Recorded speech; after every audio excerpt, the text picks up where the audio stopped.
Тендерската постапка за надзор над коридорите 8 и 10 главна тема на седницата за пратенички прашања.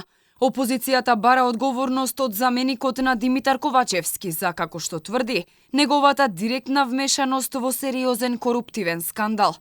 Артан Груби прво најави тужба за пратеникот Миле Левков, а потоа зборуваше за новите ветришта во ВМРО ДПМН, убеден дека пратениците од опозицијата ќе гласаат за уставни измени. Многу е сериозна корупцијата во тендерите за надзор за изградба на два сериозни проекти, коридорот 8 и 10Д. Цела постапка е запазена и е помината низ сите управни постапки во државата. И денеска ќе биде истото.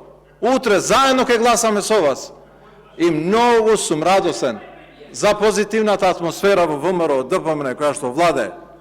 Посебно во ново.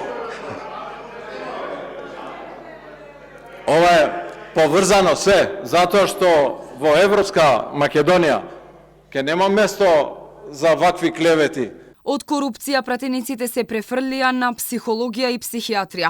Драган Ковачки од ВМРО ДПМН читаше извештај од психијатриско вештачење, според кое министерката за одбрана Славјанка Петровска била под седативи, бидејќи не била психички стабилна. И се тресат рацете, не може да задржи мисла, има намалено внимание и концентрација, има проблеми во мислењето, збунета е и конфузна, има намалена волја, непријатни мисли и мора да вложува дополнителни напори да ги извршува истите работи што претходно ги извршува. Тоа што го читавте е извадок, да, точно, од вештачењето и се однесува на моето однесување за вашата лага, бескрупулозна, која изнесовте пред неколку месеци.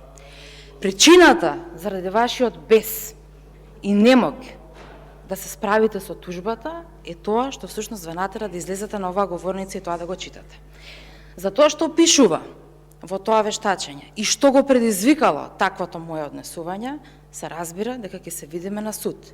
На седницата за пратенички прашања се зборуваше и за извештајот на Стейт Департментот за проблемите од областа на економијата, здравството, судството, гарантирањето на човековите права и реформите кои треба да се спроведат доколку сакаме да продолжиме на патот кон Европската унија.